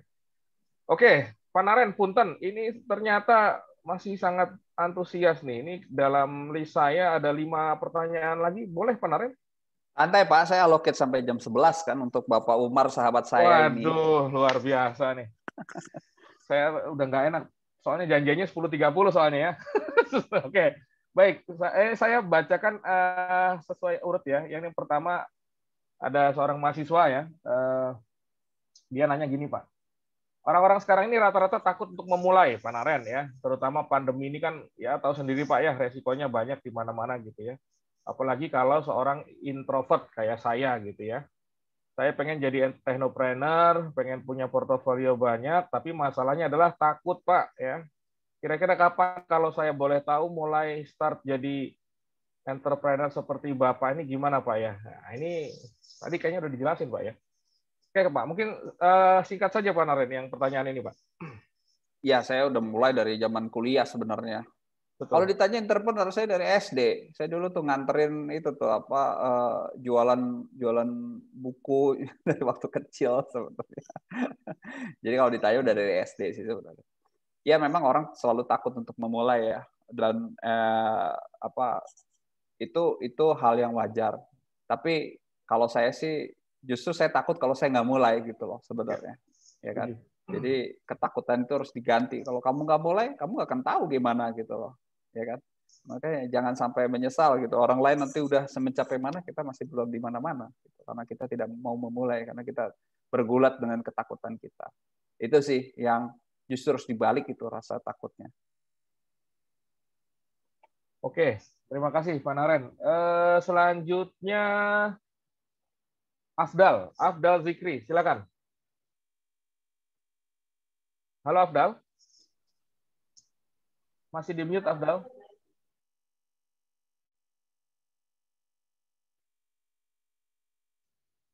Afdal Zikri, gimana? Oke, kalau Afdal belum siap, saya lanjut ke Dalfizar Kafilham. Silakan Dalfizar. Halo Pak. Oke, silakan Mas. Halo, sudah terdengar ini Pak? Sudah. Ya, sebenarnya terima kasih kepada Pak Umar sudah memberikan saya waktu. Saya langsung masuk ke pertanyaannya. Di sini saya ada 2 pertanyaan Pak. Mungkin saya baca satu-satu dulu ya Pak. Nanti jawab. Untuk pertama, ini kan saya kebetulan semester kemarin itu, kan sekarang saya semester 8 Pak. Nah, semester 7 kemarin itu saya pernah bekerja part-time gitu Pak, di sebuah perusahaan. Karena memang saat itu saya sedang membutuhkan biaya tambahan untuk kebutuhan keluarga gitu Pak. Nah, karena part-time saya ini bersifat daily, jadi kadang saya itu bingung gitu Pak, untuk membagi waktu antara mempelajari modul dari perusahaan dan juga mempelajari materi kuliah gitu Pak. Nah, pertanyaan saya kepada Bapak yang pertama ini, saya ingin mengerti gitu dari sudut pandang Bapak sendiri ini ketika membagi waktu saat kuliah dan bekerja gitu, supaya tidak bingung itu gimana. Mungkin bisa dijadikan gambaran kepada teman-teman yang masih semester 4. Oke. Langsung ke pertanyaan kedua juga, silakan. Biar sekalian. Ya, yang kedua ini menyinggung tentang apa yang Bapak sempat bilang tadi, yaitu kita itu susah ketika memikirkan apa yang ingin kita kerjakan gitu Pak. Atau kadang kita tuh nggak tahu apa yang mau dikerjakan. Nah itu kan susah gitu Pak. Nah kebetulan saya tuh sekarang sedang mengalami itu gitu Pak. Karena ini saya kan pernah dengar dari beberapa orang yang sudah memiliki pengalaman bekerja gitu Pak. Jadi dari narasumber ini mengatakan bahwa di dunia kerja itu kadang kita harus bisa fleksibel gitu Pak, supaya bisa tetap bekerja gitu. Nah dari hal tersebut kan akhirnya saya coba belajar yang macam-macam gitu Pak. Nah dari situ saya mulai kehilangan passion saya gitu Pak. Jadi mulai malas untuk mengejar passion saya yang semestinya. Mungkin Bapak bisa memberikan saran kepada saya terkait hal tersebut gitu, tentang passion itu atau keminatan gitu. Itu Oke, siap. Oke, silakan Pak Naren. Saya tuh ngasih khotbah tentang membagi waktu ke karyawan saya aja bisa seharian full. Jadi in summary aja ya. Tadi saya bilang kan, kamu punya 24 jam sehari. 168 jam seminggu. Coba kamu bagi-bagi waktu aja. Kamu kira-kira 8 jam buat tidur, 1 jam buat 1-2 jam lah buat sholat makan, berarti 10 jam ya. Berarti kamu kan masih punya 100 jam tuh. Nah, 100 jam tuh mau dikalkulasi buat apa? Dan itu benar-benar by menit kalau perlu ya. Jadi kalau kita udah mengalokasikan waktunya, bagi-bagi waktunya, kayak kita bagi-bagi duit lah. Karena kadang kalian ngotak-ngotakin duit nih, dapat duit misalnya 10 juta nih, ini buat apa? Ya kayak gitu lah. Bagi waktu juga harus kayak gitu. Nanti dari situ kalian akan bikin prioritas dulu lah. Bikin prioritas misalnya kerja butuh berapa jam, transportasi berapa jam. pasti kan kalian nanti ada tulis pacaran misalnya, kalau punya pacar, tapi biasanya teknik komputer sih nggak ada ya. Ada lah Pak. Misalnya main game gitu kan. Nah, nanti kalau udah kalian bisa menyusun skala prioritas, kalian kan tahu nih sebenarnya ada waktu-waktu sebenarnya nggak penting itu bisa di remove. Karena saya sendiri aja kayak sekarang nih, saya tuh kalau saya punya TV di rumah, nggak pernah saya tonton. Karena saya nggak ngerasa nonton TV itu bisa ngasih manfaat buat saya gitu. Mending saya ngelajain yang lain, gitu, ya kan? Itu salah satu contoh lah. Maksud saya kalau kalian udah bisa nyusul itu sebenarnya nanti akan ketemu sih gimana cara membaginya. Karena saya juga nggak tahu kan kalian alokasi waktunya gimana. Kalau saya sih biasanya gitu. Biasanya saya akan bagi, saya harus ngapain aja dalam seminggu, berapa waktu yang dibutuhkan. Ya udah nanti saya susun skala prioritas. Dan memang pasti gimana kita memilihnya sih. Kadang ada yang harus kita remove ya. Jadi nggak bisa lah kita melakukan semua. Kadang-kadang kita tuh selalu pengen punya me time, entertainment gitu lah. Come on lah, kalian masih muda lah. Ngapain sih me timean gitu kan? Itu nggak perlu dulu gitu loh. Nanti aja kalau udah bisa menikmati gitu kan.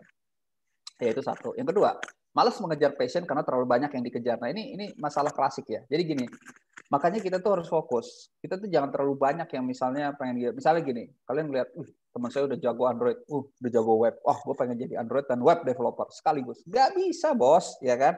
Harus satu-satu. Dan gini, manusia itu perlu yang namanya sense of accomplishment. Ya, ini ada risetnya lagi. Kalian cari deh keywordnya sense of accomplishment. Penting buat kita merasa bisa mencapai sesuatu. Makanya kita harus merancang nih. Kita quarter tahun ini kita pengen apa yang ingin kita capai, skill apa yang kita pengen raih. Quarter ini gimana? Di drill down sampai per minggu. Jadi tiap minggu itu kalian tuh punya kayak, oke, saya minggu ini saya harus bisa. Misalnya kalau di Android saya pengen bisa menguasai activity atau intent, atau misalnya saya pengen jadi front end web developer, saya bisa menguasai JavaScript misalnya, contoh ya ini. Nah itu achievement itu penting buat kalian. Buat setiap orang, setiap manusia itu achievement penting. Nah, kenapa kita biasanya gue nggak bisa stuck? Karena kita nggak merasa kita achieve sesuatu. Dan achievement itu nggak perlu gede-gede, karena kecil-kecil aja nggak masalah gitu loh. Misalnya beresin modul yang diberi oleh Pak Umar, atau kalian misalnya ikut kelas di coding, itu oke, saya bisa beres 2 modul minggu ini. Itu kan achievement. Dan perasaan mencapai achievement itu penting sekali buat seorang manusia gitu, sehingga dia tidak merasa stuck. Kadang kita itu pengen banyak yang ingin kita capai, kita nggak fokus, akhirnya kita nggak mencapai apa-apa. Nah akhirnya kita stres sendiri, terus kita akan menyimpulkan, ini bukan passion gua. Ya padahal lu nya aja nggak bisa ngatur waktu gitu kan. Nah, itu sih jawaban saya. Singkatnya ya, sebenarnya saya bisa jelasin panjang banget sih, tapi pertanyaan lain masih banyak kan. Siap. Oke, selanjutnya kembali ke Afdal ya. Afdal Zikri, silakan. Udah siap? Ya Pak, udah Pak. Oke, silakan Mas. Baik, selamat siang Pak Narenda. Maaf juga Pak, belum bisa off cam karena lagi di luar dan kurang kondusif Pak. Jadi seperti ini pertanyaannya. Saya kan dan sekarang kan lagi hampir semua kegiatan itu dilakukan secara online, termasuk kuliah, terus mungkin teman-teman di sini yang juga ikut organisasi juga menjalankan proker mereka itu secara online. Nah, jadi pertanyaan saya gini Pak, saya juga termasuk orang yang sedang melakukan kegiatan organisasi gitu Pak. Jadi sambil kuliah sambil melakukan proker-proker ataupun melaksanakan proker-proker organisasi gitu Pak. Tetapi kayak situasi di rumah kayak kurang mendukung gitu Pak, khususnya orang tua.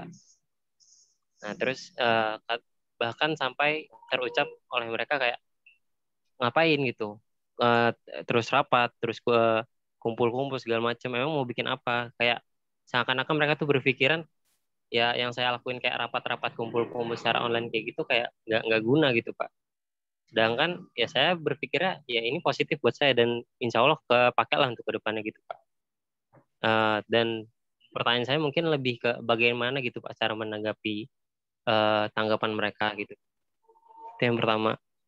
Lalu yang kedua, kan orang tua saya ini semenjak pandemi kayak sedang membuka suatu usaha Pak, usaha makanan cepat saji. Sedangkan entah saya yang kurang masuk dengan sistem dari orang tua saya itu sendiri, atau emang saya kurang di fashion secara penjualan barang gitu Pak. Mungkin lebih ke bisnis jasa kayak gitu Pak.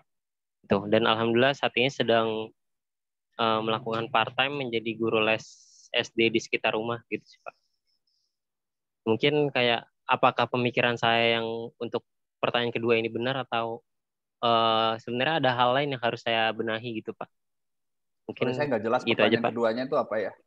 Pertanyaan kedua, maksudnya orang tua nyuruh kamu bikin usaha cepat saji apa gimana? Orang tua buka makanan Pak, cuman kayak saya tuh kurang masuk gitu Pak. Menurut Nggak, saya sama kamu passion pribadi saya bantu gitu Pak. di usaha orang tua itu atau gimana? Iya Pak, diminta untuk bantu.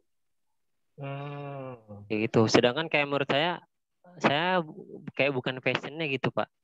Bisnis Mungkin kuliner kayak tuh lebih bukan passion kamu gitu ya?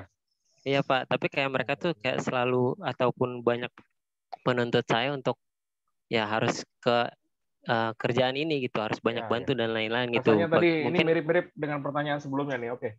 ya, Baik. mungkin Sudah lebih menangkap ke ya, bagaimana Penaren? cara menanggapinya sih Pak. Siap. Baik.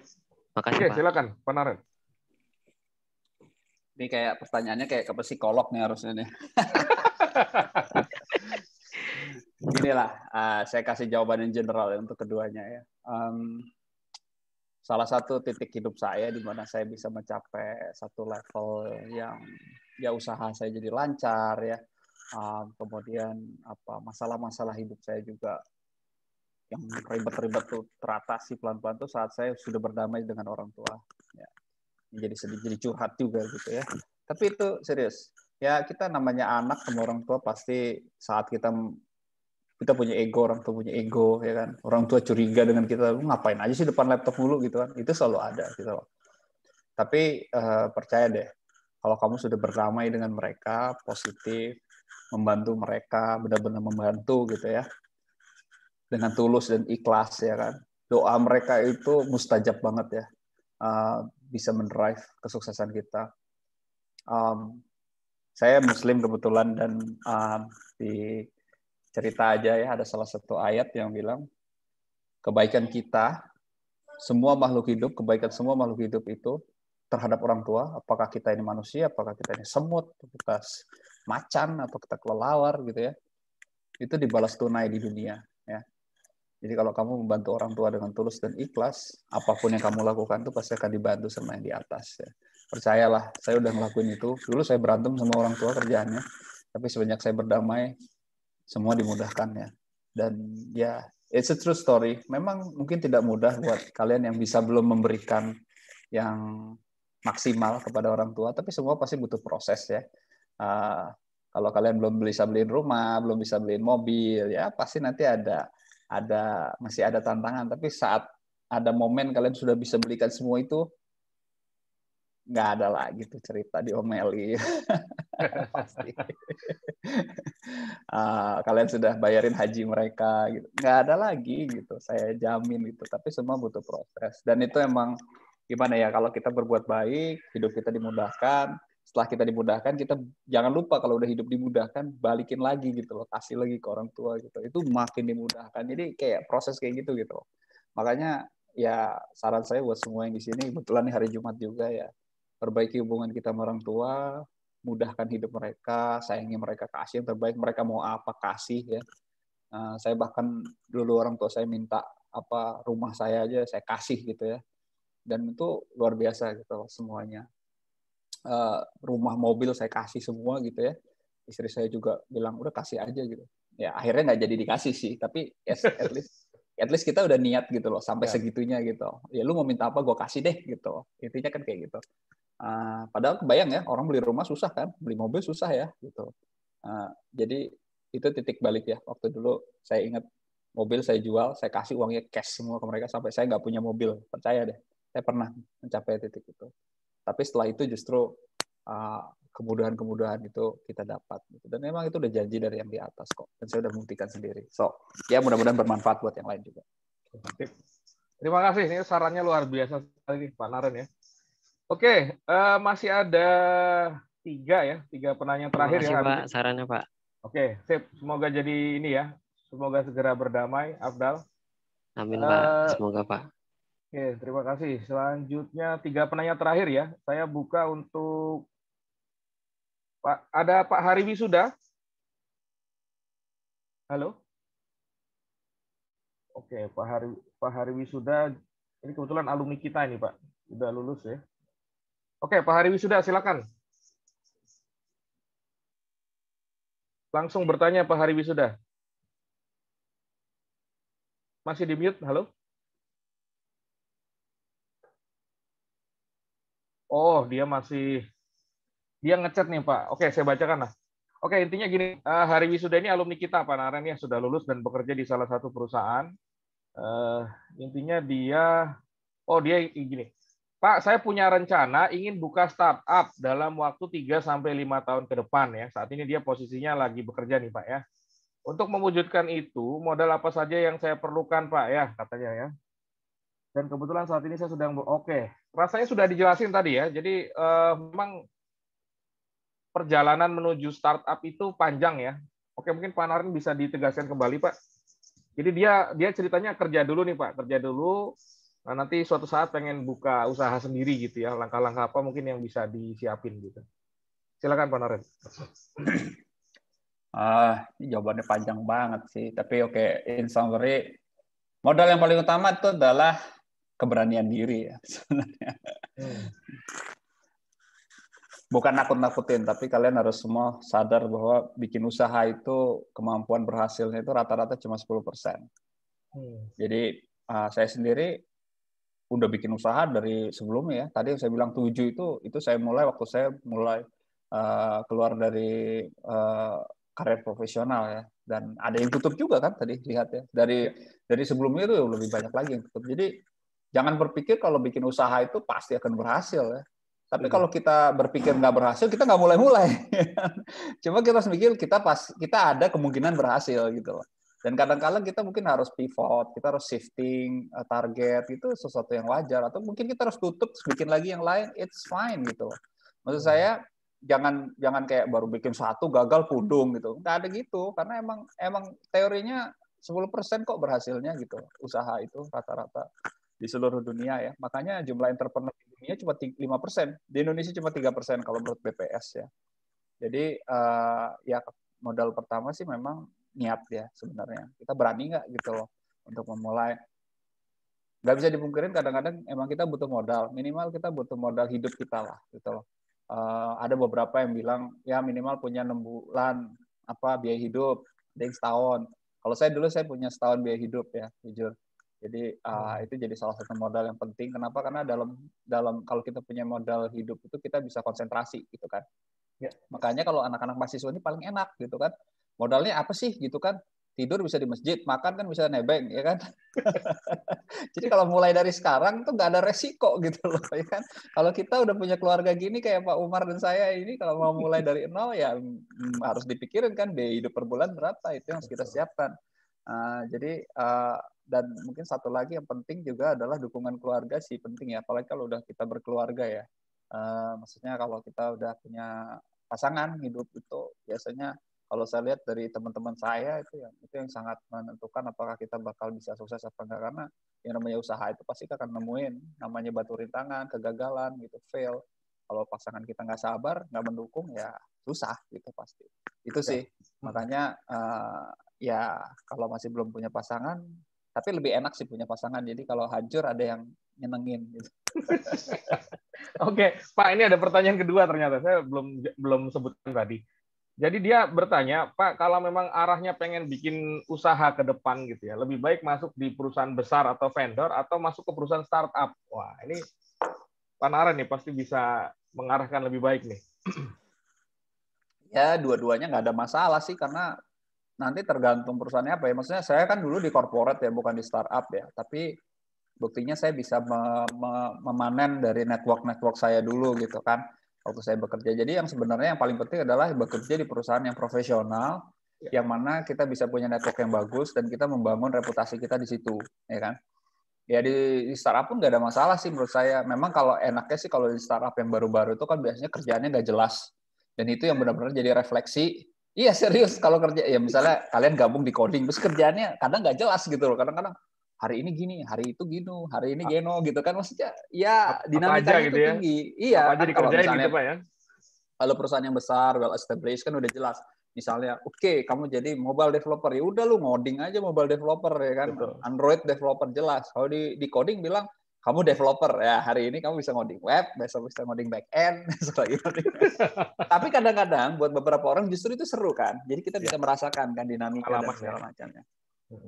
Kalau menurut saya sih jangan mending-mending ya. Maksudnya yang paling penting adalah itu tadi, lakukan yang terbaik, membangun reputasi, gali ilmu sebanyak mungkin, bina network sedalam mungkin, dan ya pasti akan either way itu pasti akan sangat berguna sih.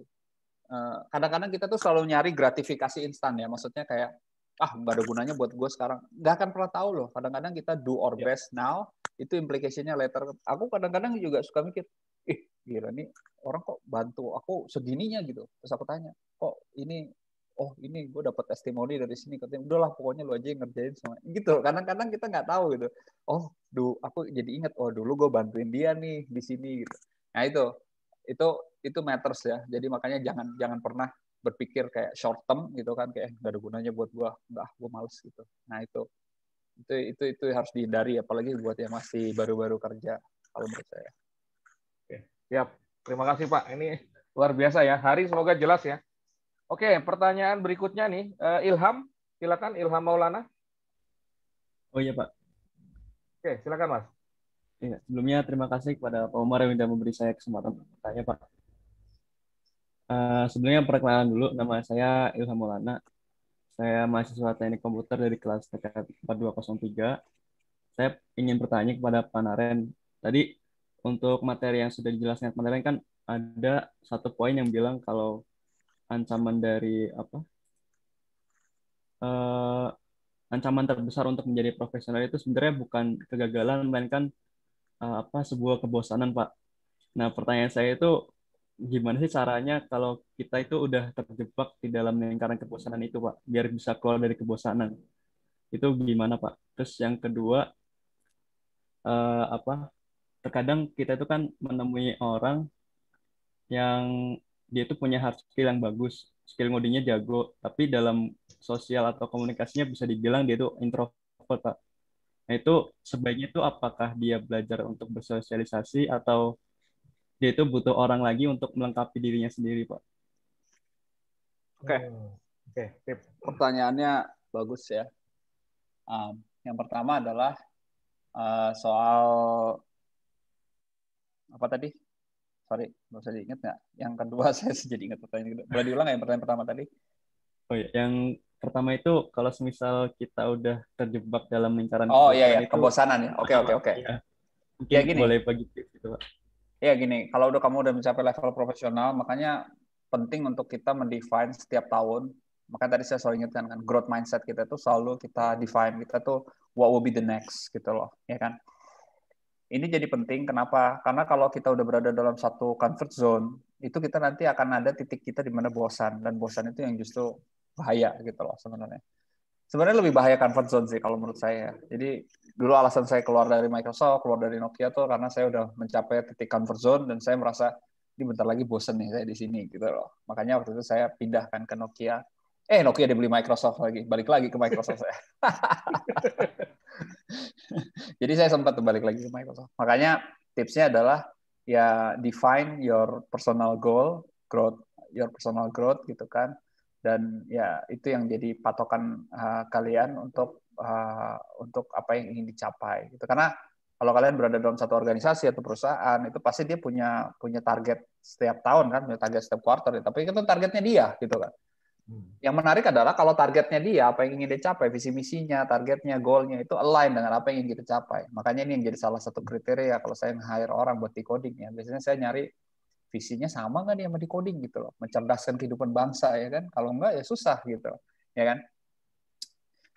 Ini jadi contoh, ada satu ya dosen dulu anak decoding udah diterima di ITB, dia lulusan dari Brawijaya. Dia bilang ya saya mau di decoding, mau ini aja mas, mau apa sementara sebelum saya kuliah lagi gitu ya, kuliahnya lagi diterima di ITB lagi kan, tapi setelah beberapa lama dia bilang kamu nggak jadi lanjut kuliahnya. Enggak mas, saya itu pengen jadi dosen dan ternyata passion saya sebenarnya bukan pengen jadi dosen tapi pengen nyebarin ilmu yang manfaat gitu. Nah alignment kayak gitu tuh kalau udah dapat dengan tempat di mana kamu berada itu jadi menarik. Makanya penting untuk mencari intersection itu di tempat kamu berada. Oke. Kemudian yang kedua tadi pertanyaan orang introvert. Iya, makanya tadi dari pertama saya udah bahas soal introvert ya. Memang nggak bisa dipungkirin mayoritas kita pasti introvert. Orang-orang yang tertarik dengan dunia komputer itu biasanya introvert. Memang nggak semua tapi mayoritas.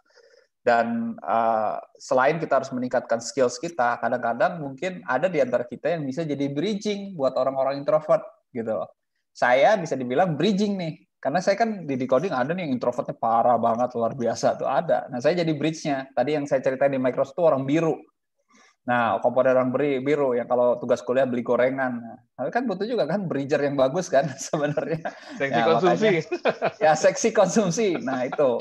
Kadang-kadang emang dibutuhin juga gitu bridging-nya. Jadi either way sih. Memang kalau ada beberapa orang introvert yang dia punya skill komunikasi yang bagus ya akhirnya bisa sukses juga gitu loh. Tapi in majority sih biasanya orang introvert tuh yang skills-nya bagus pasti butuh bridging gitu. Makanya sebenarnya kalau menurut saya introvert itu kan gift ya, maksudnya kayak something yang udah kita emang kita punya, ya bawaan orang lah gitu kasarnya gitu kan. Tapi itu bukan sesuatu yang harus dijadikan alasan untuk kita melimitasi dalam kita berinteraksi atau menjadi sukses. Makanya skill komunikasinya harus dikembangin. Itu. Yap, mantap sekali. Mudah-mudahan belum telat buat teman-teman. Mengingat ini udah semester 8 nih, kalian punya 1 semester lagi dong. Siap, ya. Semoga bisa mengejar ketertinggalan. Oke, rasanya Terima kasih sudah, Pak untuk ya, jawabannya, Pak. Semoga terjawab ya Ilham ya. Iya Pak, sudah Pak. Nah, baik. Oke Pak Naren, sepertinya kita sudahi saja sesi kita kali ini. Tapi saya punya pertanyaan pamungkas Pak Naren ya. Jadi ini kira-kira ya ke depan ini kita akan seperti apa Pak Naren dengan pandemi seperti ini gitu ya? Apakah memang dalam tanda kutip kita yang bergerak di bidang IT ini akan makin dibutuhkan gitu ya?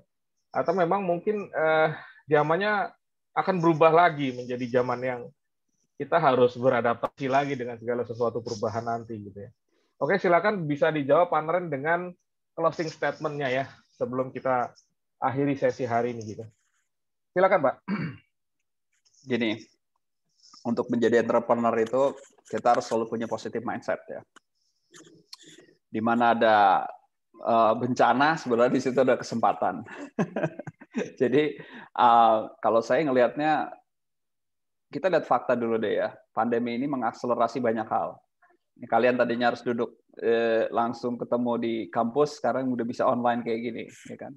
Ini ya at some point bisa dibilang kemajuan, di sisi lain mungkin bisa dikemunduran gitu kan. Tapi kalau kita lihat yang lagi secara perspektif yang positif ya, ini kan kita pakai infrastruktur IT, ya kan? Ini kan baru satu hal ya, kampus, ya kan? Gimana yang lain, ya kan? Rumah sakit, layanan publik, ya kan? Dan bank gitu semuanya. Intinya sih kalau menurut saya faktanya jelas bahwa pandemi ini mengakselerasi adopsi teknologi dan digitalisasi di seluruh dunia gitu. Dan untuk bisa mencapai adopsi yang maksimal tentu dibutuhkan kan semua orang-orang IT yang memiliki kompetensi. Pertanyaannya adalah kita sebagai orang IT memiliki kompetensi yang dibutuhkan enggak gitu loh, ya kan? Kalau kita bisa memiliki kompetensi yang dibutuhkan, tentu kita akan jadi sangat relevan dan tentu sangat dicari. Dan memang hampir apa ya, kalau lihat top emerging jobs dari LinkedIn itu hampir semua profesi IT, nomor 1 AI spesialis bahkan. Jadi kalau kalian misalnya belajarnya ya cuma gitu-gitu aja, ya akan susah untuk bersaing gitu sama yang lain gitu. Kenapa? Karena di dunia IT ini sekarang to be honest, ilmunya ada di mana-mana. Saya ada orang anak lulusan SMK, lulusan ini menarik nih sekalian cerita ya Pak Umar ya. Kita masih ada waktu lah ya. Anak ini waktu itu kita kasih beasiswa. Kita beasiswa Android. Kita seluruh Indonesia, ada dia dapat dia orang Gorontalo. Dia ikutan, dia apply. Terus karena kita kan ada submission project-nya, tim saya ngelaporin, "Mas, ini kok ada yang submission bagus dari Gorontalo, ini jangan-jangan salah." Ini saya bukan mendiskreditkan orang Gorontalo, tapi memang biasanya kalau submission bagus tuh biasanya dari pulau-pulau yang udah kita familiar lah gitu loh. Submission project-nya bagus. Kita cek lagi, oke. Saya gila bagus banget nih. Saya panggil lah, saya telepon, interview gitu kan. Kamu ngapain sekarang? Dia ternyata lulusan SMK, dia kerja di fotokopian, ya. Dan dia kerjaannya ngapain? Freelance-nya adalah ngerjain skripsi mahasiswa. Gila nggak? Terus saya tanya, kamu di mana belajar Android-nya? Otodidak bang, gitu kan. Ya udah sini belajar di Decoding. Sekarang dia punya sertifikasi Android Associate Developer. Dia orang kerja di unicorn belum tentu bisa dapat tuh sertifikasi itu. Ini kan susah itu soalnya interviewnya bahasa Inggris. Jadi apa intinya? Untuk mencapai satu level kompetensi global itu semua orang bisa, ya kan? Misalnya dia mau apa enggak. Buat teman-teman yang sekarang udah berada di teknik komputer, kalian udah punya istilahnya apa ya? Kalian tuh udah punya roket gitu loh di belakangnya gitu loh. Tinggal kalian mau nyalain roket itu atau enggak, menyetir ke arah yang benar apa enggak gitu loh sebenarnya. Kalian bisa jadi jauh lebih terdepan gitu dengan menguasai teknologi-teknologi yang terdepan dari yang lain gitu. Makanya jangan put yourself into comfort zone gitu kan. Matiin semua distraksi ya kan, dan ya udah mulai untuk merencanakan hidup kalian untuk meraih kompetensi yang terbaik yang memang dibutuhkan oleh industri saat ini gitu loh, sehingga kalian benar-benar bisa relevan di industri dan syukur-syukur bisa jadi pemain global juga untuk jadi technopreneur yang jauh lebih hebat dari saya tentunya, karena saya cuma mainnya di skala lokal gitu kan. Dan kesempatan itu sekarang semakin terbuka lebar buat siapapun, dan sekali lagi you have everything to be successful. Makasih. Oke, sip. Plus ya, ini luar biasa nih. Saya jadi belajar juga banyak hal sekaligus nostalgia ya dengan Pak Naren yang sudah hampir 8 tahun Pak ya kita masih kontak ya. Dan ternyata alhamdulillah hari ini kita bisa bersilaturahmi kembali dan berkomunikasi dengan Pak Naren, ditemani dengan seluruh mahasiswa program studi teknik komputer. Alhamdulillahirrabbilalamin, saya ucapkan puji syukur ya kehadirat Allah Subhanahu wa taala yang sudah memberikan kita kesempatan hari ini ya, kepada mahasiswa yang sudah bisa belajar langsung dari Pak Naren ya, dan juga kepada Pak Naren saya ucapkan terima kasih yang sebesar-besarnya Pak sudah berkenan ya meluangkan waktunya untuk sharing ke mahasiswa kita ya, dan semoga bisa mencetak generasi-generasi berikutnya yang bisa meniru kesuksesan Pak Naren gitu ya. Tidak terasa sudah hampir 2 jam kita bersama, dan ini waktunya untuk kita menutup sesi kita hari ini ya. Kami ucapkan terima kasih kepada seluruh pihak ya, kepada seluruh mahasiswa, kepada Pak Naren dan juga rekan-rekan di Decoding Pak. Salam Pak, semoga kita bisa terus bekerja sama ke depan ya, dan juga bisa mahasiswa yang kami titipkan 11 orang ini juga bisa sukses ya dengan apa namanya bimbingan dari rekan-rekan di Decoding ya. Amin Pak. Ya, terima kasih Pak. Dan mewakili Fakultas Teknik Elektro Universitas Telkom, ya, saya ucapkan terima kasih sekali lagi kepada Pak Naren dan seluruh pihak yang sudah mengikuti acara ini, kepada mahasiswa, kepada alumni, dan juga kepada Sivitas Fakultas Teknik Elektro pada umumnya. Saya ucapkan terima kasih. Saya tutup sesi hari ini dengan ucapan billahi taufiq wal hidayah. Wassalamualaikum warahmatullahi wabarakatuh. Silakan yang mau ngucapin terima kasih Pak. Selamat dan juga makasih kepada terima kasih banyak. Terima kasih Pak. Moga-moga Allah paling kesehatan selalu. Ya, terima kasih. Saya tutup Pak Naren ya. Makasih Pak. Terima kasih.